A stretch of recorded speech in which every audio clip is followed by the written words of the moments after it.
उस दिन तक इस जिले में आ चुकी थी, कुछ बट गई थी 3000 के आसपास, और उस दिन जब मैंने पता किया लगभग 5200 मीट्रिक टन डीएपी इस उसके अंदर रिकॉर्ड के अंदर थी, और उससे 2 दिन बाद रैक लगना था। और हमारे अभी कृषि मंत्री जी ने, मुख्यमंत्री जी ने और उप मुख्यमंत्री जी, डिप्टी सीएम जिनके पास ये डिपार्टमेंट है, केंद्र सरकार से बात की है, लगातार रैक लग रहे हैं और किसी भी प्रकार से किसान को डीएपी की कमी नहीं होने दी जाएगी। मैं आपके माध्यम से विश्वास किसान भाइयों को दिलाता हूं। सुनने में यह आ रहा है कि वो और बीजेपी के नेताओं के बीच में आपसी तालमेल की कुछ न कुछ कमी आई है। टाटा ब्रदर्स चाहते हैं कि सारा इलेक्शन मैनेज किया जाए तारा बाबा खुफिया से, और बीजेपी के लीडर्स चाहते हैं कि सारा इलेक्शन मैनेज किया जाए बीजेपी के ऑफिस से। हो सकता है आप इस बात को डिनाई करें, मगर अगर धुआं उठा है तो मेरा मानना है आग जरूर लगे। देखिए, आपने 2 बातें कही है, बड़ी गजब की बात आपकी दोनों है। धन्यवाद करता हूँ बातों की तरफ ध्यान आकर्षित करने के लिए।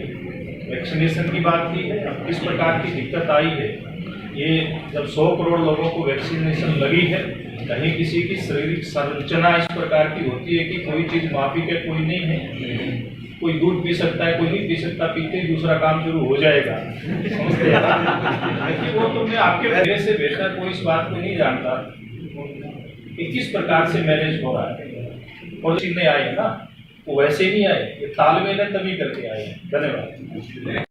यहाँ से नुमाइंदगी की है 3 चुनावों को, 1 उपचुनाव को, 2 सामान्य चुनाव को, जनरल इलेक्शन को छोड़ दें तो इंडियन नेशनल लोकदल पार्टी का प्रत्याशी, चाहे वो फिर ये जब रिजर्व विधानसभा थी, ये क्षेत्र उसमें आता था, बड़ा एरिया इसका आता था, उसकी बात हो, या फिर इस क्षेत्र की जो नुमाइंदगी बाद में हुई, डिलिमिटेशन के 9000 के बाद हुई, जहां अजय सिंह चौटाला आएंगे, उसमें उप मुख्यमंत्री जी भी आएंगे, ऐसे सब नेता जो हमारे गठबंधन के हैं इस चुनाव प्रचार में गोविंद कांडा जी के लिए वोट की अपील करने के लिए आएंगे। सर, आप दावा हुआ, लेकिन कुमारी शैलजा कहती है कि इलाहाबाद के पिछले 7 सालों में कितना विकास हुआ है, तो इस चीज स्पष्ट करे बीजेपी। देखिए, ठीक कह रहे हैं आप, मैं शैलजा जी की बात से सहमत हूँ। मैं एक बात दावे के साथ कह सकता हूँ कि मेरिट के आधार पर रोजगार देने की बात तो जो भी यहाँ पर योग्य युवा थे, आप उठा करके देखिए। जैसे मैंने बताया, एक गरीब परिवार जिसके माँ बाप ईंट भट्टे पर मजदूरी करने का काम करते हैं, उस बच्चे को रोजगार देने का काम हमारी सरकार करती है। तो जितने बच्चे यहाँ पर मेरिट के आधार पर नौकरी पा सकते थे, उनको नौकरी उनको मिली है। जिन गरीब परिवारों को चाहे आयुष्मान योजना का लाभ हो, चाहे गरीब कल्याण की अन्य योजना का लाभ हो, जितने भी योजनाएं, प्रधानमंत्री आवास योजना का लाभ हो, 6000 रुपए जो किसान पेंशन देश के प्रधानमंत्री दे रहे हैं उस योजना का लाभ हो, या फिर जो बच्चे स्कूल के अंदर, कॉलेज के अंदर पढ़ते हैं उनको छात्रवृत्ति देने की बात हो, इन सब योजनाओं का लाभ समान रूप से, या फिर किसान को उसकी फसल का उचित भाव देने की बात हो, उसकी फसल की बिक्री करने की बात हो, ये सारे काम पूरे हरियाणा प्रदेश के साथ साथ समान रूप से यहाँ पर हुए हैं। हाँ, वो चीजें इस क्षेत्र के अंदर, इन 7 सालों की बात नहीं करता मैं बात करता हूं पूर्व में, कि जब मैं इलाहाबाद में आया था, सिरसा में आया था, मेरे को प्रभारी लगाया था, तो हम लोग जमीन के ऊपर थे। ये बात कहने में मेरे को कहीं कोई संकोच नहीं है। हमारा चुनाव बड़ा नीचे था और हमारे विरोधी जिन्होंने इस्तीफा दिया था विधानसभा से, उनका चुनाव ऊपर दिखाई देता था, लेकिन धीरे धीरे करके यहाँ की जनता के सहयोग से, आशीर्वाद से हमारा चुनाव लगातार ऊपर।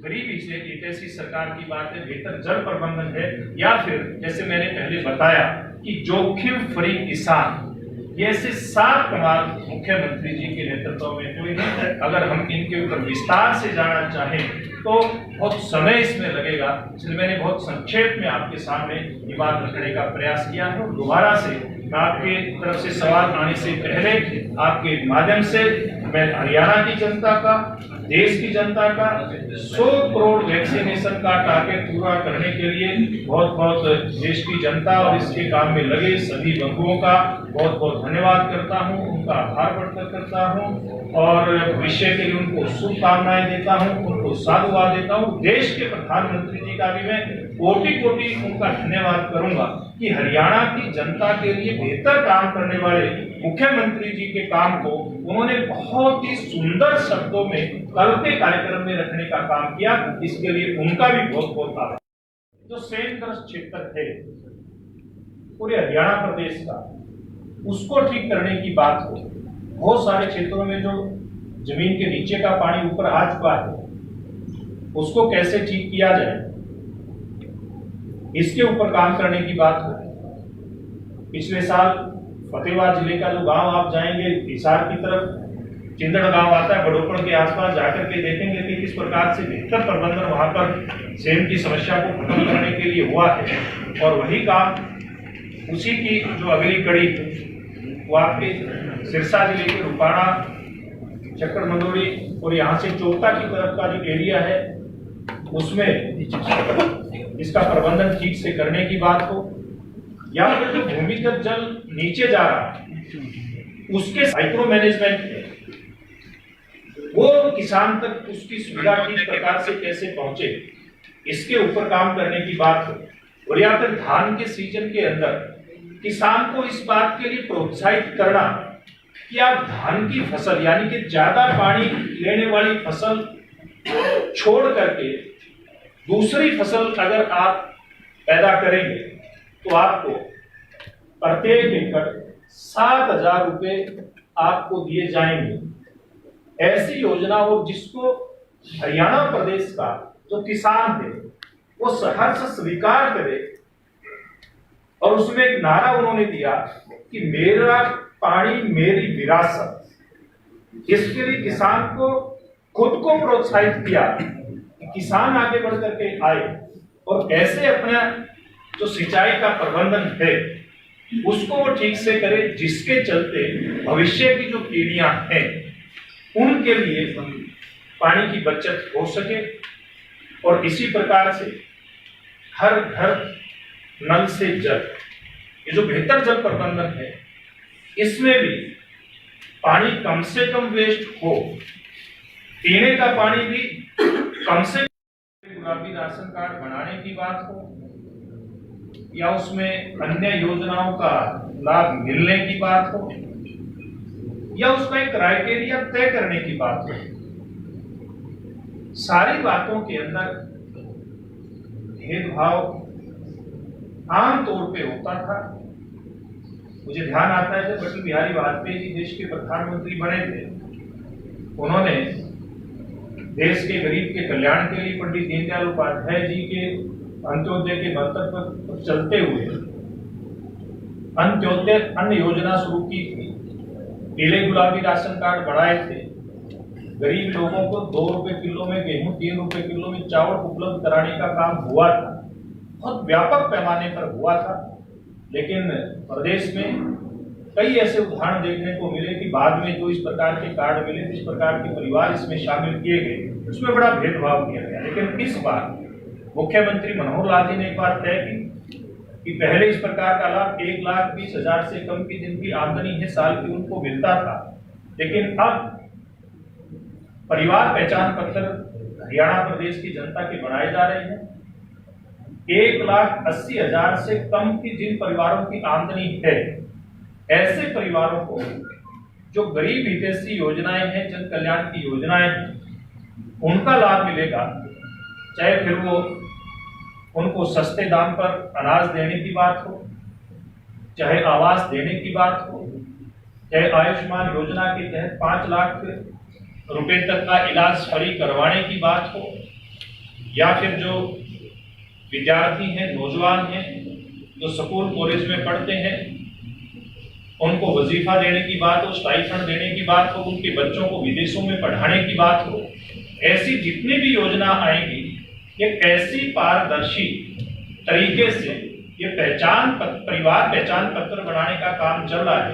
5 अलग अलग मुख्यमंत्री जी ने करके दिखाया और बहुत गरीब गरीब परिवारों के बच्चे, आपके सिरसा जिला का एक बच्चा एचसीएस में सिलेक्ट हुआ, मजदूरी करने वाले परिवार का। अभी पिछली प्रेस कॉन्फ्रेंस में भी मैंने बात की थी, ज्यादा उस विस्तार में नहीं जाऊंगा। एक ईंट भट्टे के ऊपर मनोहर लाल जी की सरकार के पारदर्शी काम रखने का और ये कोरोना वैक्सीनेशन की जो 100 करोड़ डोज पूरी हुई है, इसकी जानकारी देने का जो अवसर आपके माध्यम से हरियाणा की जनता को मिला है, मैं अपने आप को भी गौरवान्वित महसूस कर रहा हूँ। ये बात मैं आप सब के माध्यम से हरियाणा की जनता के समक्ष पहुंचाने का काम कर रहा हूँ। जैसा देश के प्रधानमंत्री जी ने कहा कि हमारी जो सरकार मुख्यमंत्री मनोहर लाल जी के नेतृत्व में 7 साल से चल रही है, इसने जो पारदर्शिता के साथ काम किया है उसका कोई जवाब नहीं। और जैसे हम 7 साल पूरे हो रहे थे तो विचार किया जा रहा था सरकार के नुमाइंदों के द्वारा कि किस प्रकार से 7 साल के कार्यों को जनता के सामने लेकर के जाया जाए। तो जब ये बात आई कि 7 साल 7 कमाल, इसमें कैसे इस बात को पिरोएंगे, कमाल तो बहुत सारे किए, लेकिन फिर भी ये प्रयास किया कि पारदर्शी शासन, जवाबदेह शासन, जो पारदर्शिता के साथ काम किया, हर काम के अंदर पारदर्शिता, नौकरी देने के अंदर पारदर्शिता, ट्रांसफर करने के अंदर पारदर्शिता, सरकारी योजनाओं का क्रियान्वयन किस प्रकार से हो, जन कल्याणकारी योजनाएं किस प्रकार से जनता तक उनका लाभ पहुंचे, इसमें पारदर्शिता, यानी कि पूरे सिस्टम को ऑनलाइन करते हुए कहीं भी जनता के बीच में इस प्रकार का भ्रम ना जाए, कहीं भी किसी का इस प्रकार का सवाल खड़ा ना हो, ये काम ठीक नहीं हुआ। इस प्रकार का प्रयास, एक सफल प्रयास इन 7 सालों के अंदर किया गया। हरियाणा प्रदेश कृषि प्रधान प्रदेश है और इसमें चाहे किसान को उसकी फसल पैदा करने के लिए बिजली देने की बात हो, उसको पानी देने की बात हो, उसकी फसल अगर खराब होती है तो उसको उचित मुआवजा यानी कि 12,000 रुपए प्रति एकड़ अब तक का सर्वाधिक मुआवजा देने की बात हो, उसकी फसल का बीमा करके उसको ये इंश्योर करना, सुनिश्चित करना कि तेरा जो खेती करने का काम है जोखिम फ्री किया जा रहा है। ऐसे सब कामों से लेकर के और फसल जब पैदा हो जाए, मंडी में ठीक प्रकार से उसकी बिक्री हो, ठीक उसका भाव मिले, किसी फसल का अगर न्यूनतम समर्थन मूल्य से कम अगर बाजार में बिकता है तो उसको भावांतर भरपाई देकर के उसको सपोर्ट किया जाए। इसी प्रकार से सामाजिक सुरक्षा का मामला है, पूरे देश के अंदर हरियाणा प्रदेश इस विषय के अंदर अग्रणी आया है। अगर हम चौथे कमाल की बात करें तो हरियाणा प्रदेश के अंदर जो मेरिट के आधार पर नौकरी देने का विषय है, मैं समझता हूं जब हमारी सरकार बनी उस समय हरियाणा की जनता का ध्यान इस बात पर कम था तो युवाओं का, जो बेरोजगार युवा है, जो मेरिट के आधार पर रोजगार चाहते हैं, उनका ध्यान था, लेकिन जनता का इस बात पर ध्यान जरा कम था कि हरियाणा प्रदेश में भी कोई ऐसा मुख्यमंत्री आएगा, ऐसी सरकार आएगी जो मेरिट के आधार पर बेरोजगार नौजवानों को रोजगार देने का काम करेगी, जो बहुत चैलेंजिंग काम है। और ये काम सबसे बड़ा चैलेंज हरियाणा का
धान की अनाज मंडी की है जहां पर धान की खरीद चल रही है और आज पहुंच दौरा करने के लिए कि किस तरीके से यहाँ पर धान की खरीद हो रही है। वीडियो को आप ज़्यादा से ज़्यादा तस्वीरें कर्नाटक की नई अनाज मंडी की है जहां पर एसीएस देवेंद्र सिंह पहुंचे हैं, साथ में और भी बड़े अधिकारी हैं जो गाड़ी में ही मीटिंग करते नजर आ रहे हैं। अनाज मंडी का जो दौरा करने के लिए पहुंचे हैं, अनाज मंडी में जो किसानों को दिक्कत हो रही है अनाज की उठान को लेकर, उसको लेकर आज यहाँ पे एसीएस देवेंद्र सिंह पहुंचे हैं और अधिकारियों की मीटिंग लेते नजर आ रहे हैं। जो गाड़ी में ही काफ़ी लंबे समय से इनकी जो मीटिंग चल रही है। विजिट करने पहुँचे हैं कैसी स्थिति? हाँ, मंडी का मैं फिगर्स देख रहा था। हमारे यहाँ टोटल अराइवल जो है पैडी की अभी तक 8,32,000 टन जो है टोटल अराइवल हुई है।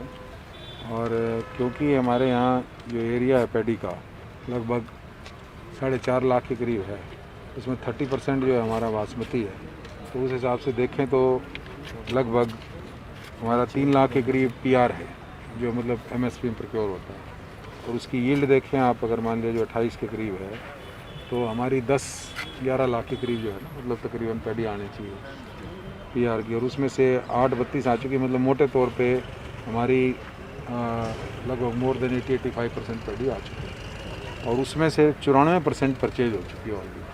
तो इसका मतलब जो फार्मर लेके आए हैं तकरीबन वो सारी की सारी खरीदी जा चुकी है। बहुत थोड़ी सी क्वांटिटी रीसेंट बची है। और उसके अलावा लिफ्टिंग भी लगभग 72% हो चुकी है। और राइस में शेलर्स का मैंने पता करा 288 राइस शेलर हैं हमारे यहाँ कन्नौज ज़िले में। और उनकी जो टोटल मिलिंग कैपेसिटी है वो जितनी यहाँ की हमारी एक्सपेक्टेड कैपेसिटी है पैडी अराइवल की, उससे डबल है। इसका मतलब कैपेसिटी का कोई इशू नहीं है, तो इसलिए लिफ्टिंग में कोई समस्या नहीं आ रही है। और पेमेंट भी हमारी स्टेट में जिस तरह एवरेज 55% हुई है, तो हमारी करनाल में लगभग मैं चेक किया है 60% से ऊपर पेमेंट है। तो मतलब वो पेमेंट का भी कोई इशू नहीं है।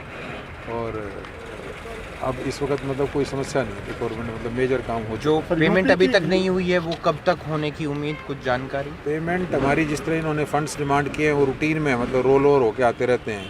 तो मुझे उम्मीद है कि जिस तरह हर एक जो भी है, जिस तरह भी ये रोलिंग एवरेज हमारी अगले 4-5 दिन में क्यों नहीं मेरे ख्याल से हाँ हम 72 आवर्स में हमें मतलब देनी होती है। तो जितनी बची हुई है मुझे उम्मीद है कि भाई 72 आवर्स का आज मैं ये बोल के जाऊँगा कि भाई जहाँ जहाँ कुछ पैसे की दिक्कत हो बताएं, वहाँ ऊपर बात कर लेंगे चंडीगढ़ में। जो इनको वैसे तकरीबन सबको वहाँ ऊपर लिमिट मिली होती है गवर्नमेंट के लिए स्पेशली, और जो एजेंसी प्रोक्योर कर रही है उनकी तरफ से भी यहाँ कौन कौन सी इस मंडी में कौन वेयर फूड सप्लाई तीनों हैं, तो उनके फंड्स की कोई प्रॉब्लम अभी तक मुझे कोई बता ही नहीं गया। अगर होगी तो बात करके उनके बाद मेक श्योर। पोर्टल की में काफ़ी दिक्कत आ रही है कैसे किसानों के लिए 4-5 घंटे का टाइम धान आ भी रही है और बिक भी रही है, हालांकि पोर्टल बंद है, पाबंदी है। नहीं, पोर्टल भी बंद है, नाके भी लगा रखे हैं। और अभी क्योंकि ये गवर्नमेंट ऑफ इंडिया का सिस्टम है तो होता है, उन्होंने जैसे अब पंजाब में भी लागू कर दिया, आपको पता ही होगा। हालांकि हरियाणा ने लीड ली थी इस मामले में कि फार्मर्स का रिकॉर्ड सारा डिजिटाइज कर दिया था, पंजाब का भी उन्होंने मैंडेटरी कर दिया। तो हमारे उस रिकॉर्ड में बाकायदा देखा जाता है कि हरियाणा के जो फार्मर्स हैं उन्होंने जो रजिस्टर किए वही पैडी एक्सेप्ट की जाएगी। तो उसमें गवर्नमेंट ऑफ इंडिया ने अभी उसी को ही परमिट किया है, इसलिए ही हम यूपी से कोई पैडी ले भी नहीं रहे। तो नाका भी लगा रखा है और पोर्टल में भी ये इसके ऊपर प्रतिबंध है। उसके बाद क्या आ भी रही है और बिक भी रही है, वो नहीं, चलो ये इनफॉर्मल होगा, लेकिन मैंने जो अभी डिप्टी कमिश्नर से पता किया है सख्ती से इन्होंने नाका किया। यूँ चोरी छुपे कोई आती है तो उसके ऊपर भी सख्ती करते हैं, बाकायदा पूरा चेक प्रतिबंध लगा। तो क्या उनके लिए आगे खुलेगी सर? जी, उनके लिए क्या आगे ना अभी कोई ऐसी बात नहीं है, क्योंकि जैसे मैंने बताया कि हमारा जो अपना अंदाज़ा है कि जितनी पैडी हमारे यहाँ होनी चाहिए उसमें डिस्ट्रिक्ट में, वो तकरीबन मेजॉरिटी 80-85% आ चुकी है। जो आएगी उसको हम एक्सेप्ट करेंगे, कोई दिक्कत नहीं। कुछ हरियाणा के किसान हैं उनका कैसे लिया जाएगा?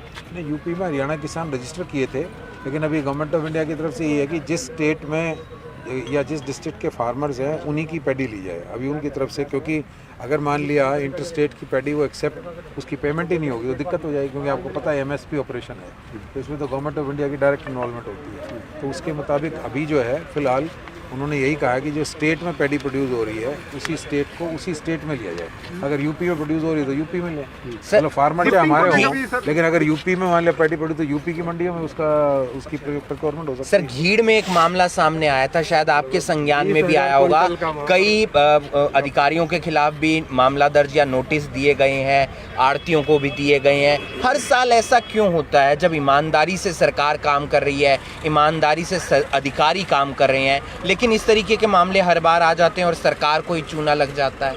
नहीं चूना है, देखो ऐसा है कहीं भी आपको ही पता है कि सब 100% परफेक्ट सिस्टम तो कभी चलता नहीं है, और इसीलिए एनफोर्समेंट एजेंसी का रोल भी यही है कि भाई इस तरह अगर कोई आदमी पिलफरेज करता है, सिस्टम को ब्रेक या वायलेट करने की कोशिश करता है तो उसके लिए एनफोर्समेंट एजेंसी अगर सजग रहे, सतर्क रहें और इस तरह के लोगों को पकड़े, उन पर कार्रवाई हो जाए, वो ज़्यादा ज़रूरी है।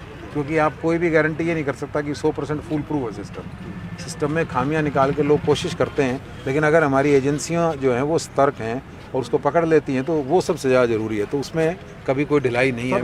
राइस मिलों से PDS का या पुराना PR चावल बरामद हुआ है करनाल जिले में, तो क्या मानते हैं? इसमें DFS साहब बता दें कुछ आपके नोटिस में? सर ये पुराना चावल आया है लेकिन उसका वेरिफिकेशन किया जा रहा है और अभी ऐसा नहीं कहेंगे कि हम PDS का है, क्योंकि हमारे यहाँ PDS में चावल है ही नहीं हरियाणा में।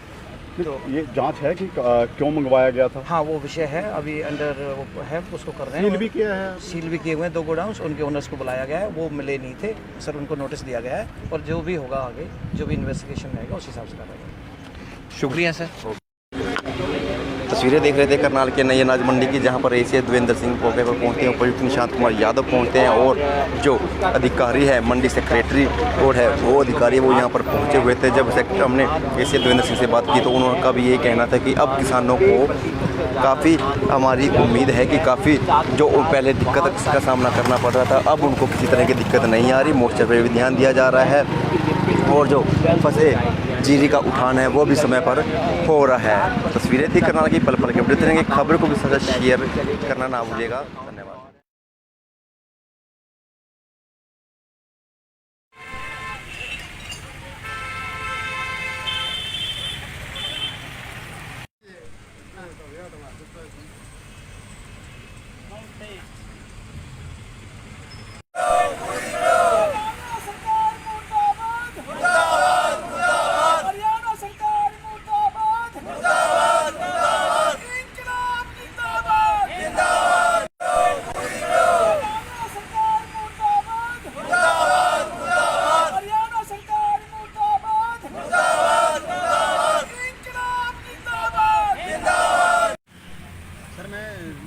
राकेश कुमार है और बैल ब्लॉक का मैं कमेटी का सेक्रेटरी हूँ।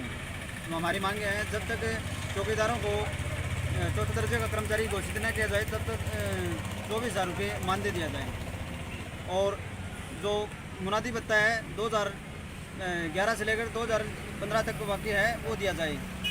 अगर ये जो हम आज हमें डी साहब को ज्ञापन दिया है, इस ज्ञापन के तहत कोई भी अगर कार्रवाई न करती हुई सरकार तो हम जल्द ही बड़ा आंदोलन खड़ा करने के लिए रूपरेखा तैयार करेंगे। ठीक है, ओके। जोर जोर तो लगाओ, रोटी कौन खाई डिगे?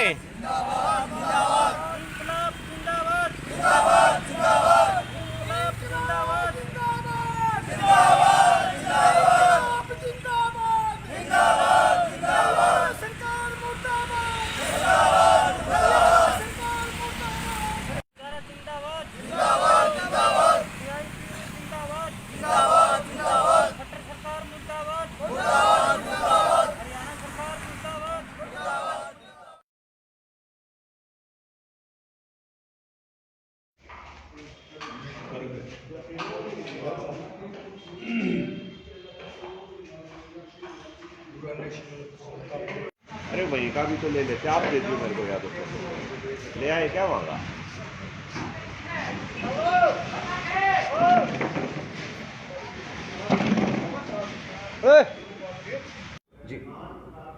मैं चौधरी जोगिंदर घासीराम नारायण, प्रदेश अध्यक्ष भारतीय किसान यूनियन हरियाणा। ये हमारा आज अस्थि कलश यात्रा लेकर के हरियाणा प्रदेश के अंदर लखीमपुर खीरी के जो हमारे 5 किसान शहीद हुए उनकी अस्थि कलश यात्रा हरियाणा प्रदेश के अंदर से 16 तारीख को गंगा गांव से अपने एलनाबाद क्षेत्र से शुरू की गई थी। उसके बाद हम फतेहाबाद से होते हुए फतेहाबाद के बाद जींद जिला और जींद जिले के बाद हिसार से होते हुए भिवानी के बाद आज सारा दिन हमारा चरखी दादरी के अंदर जो प्रोग्राम था वो पूरे गांव में गली गली में हमारा इस कलश यात्रा का बहुत ज़्यादा हज़ारों लाखों की संख्या में उस दिन से लेकर के आज तक किसान साथियों मजदूर साथियों के द्वारा एक प्रतिस्पर्धा एक होड़ लगी हुई है कि हम सबसे पहले हमारे शहीदों को श्रद्धा के सुमन अर्पित करें। और आज का हमारा जो रात्रि ठहराव है वो हमारे किसान यूनियन भारतीय किसान यूनियन के दफ्तर के अंदर है। जो आज हम यहाँ रात्रि ठहराव कलश यात्रा भारतीय किसान यूनियन के ऑफिस में रहेगी। कल का प्रोग्राम जो हमारा वो पूरा दिन रोहतक ज़िले के हर गांव से हर क्षेत्र से गली गली से शहर के अंदर होते हुए जो 23 तारीख का है वो झज्जर ज़िले के अंदर से होते हुए रेवाड़ी क्षेत्र के जाएंगे। रेवाड़ी के बाद हम 24 तारीख का हमारा इस कलश यात्रा का समापन टिकरी बॉर्डर दिल्ली के ऊपर होगा। और जो हमारे इस कलश यात्रा के द्वारा जो पूरे प्रदेश के अंदर लाखों लोगों ने जो हमारे इस अस्थि कलश यात्रा के अंदर श्रद्धा के सुमन अर्पित किए, मैं उन सभी माता बहनों का नौजवान युवा साथियों का सभी का तहे दिल से धन्यवाद करता हूँ। किस उद्देश्य को लेकर ये यात्रा जो है निकाली गई? ये उद्देश्य ये था कि हमारा जो हमारे उत्तर प्रदेश के अंदर गृह राज्य मंत्री के द्वारा हमारे किसानों की निर्मम हत्या की गई, 5 किसान शहीद किए गए और उनको गाड़ियों के नीचे रौंद करके मारा गया। वो केंद्रीय गृह राज्य मंत्री आज तक गिरफ्तार नहीं किया गया। वो 120B का मुलजिम है, उसकी जब तक गिरफ्तारी नहीं होती इस बात को लेकर के हमारे पूरे देश के अंदर उत्तर प्रदेश के 75 जिलों के अंदर बाकी पूरे देश के अंदर सभी जिलों के अंदर हमारा ये अस्थि कलश यात्रा का अभियान जारी है। इससे पूरे देश के अंदर जागृति आई है, पूरे देश के अंदर इस जागरूक किया जा रहा है। और जागरूक के साथ साथ जो हमारा मेन मकसद है कि जो ये केंद्रीय गृह राज्य मंत्री है उसकी जब तक गिरफ्तारी नहीं हो जाती, उसको पदच्युत नहीं किया जाता, हटाया नहीं जाता, बर्खास्त नहीं किया जाता, तब तक ये हमारा आंदोलन जारी रहेगा। और मैं आप मीडिया के पत्रकार साथियों के माध्यम से कह देना चाहता हूँ जब तक वो मंत्री पद पर रहेगा तो हमारी ये जो जांच है और जो उसकी गिरफ्तारी है उस पर भी कहीं न कहीं संशय बना हुआ है। जब तक वो पद से नहीं हटाया जाएगा तब तक पूरी जांच से इंक्वायरी नहीं होगी।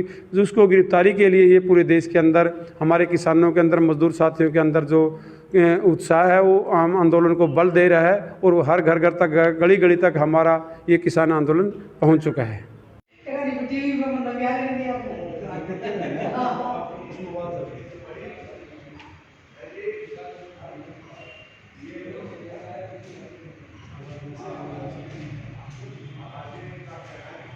के शहीद अमर रहे, अमर रहे, अमर रहे। लखीमपुरी खीरी के शहीद अमर रहे, अमर रहे, अमर रहे। हमारे शहीद अमर रहे, अमर रहे, अमर रहे। खीरी के किसान शहीद अमर रहे, अमर रहे, अमर रहे। किसान एकता जिंदाबाद, जिंदाबाद, जिंदाबाद। जी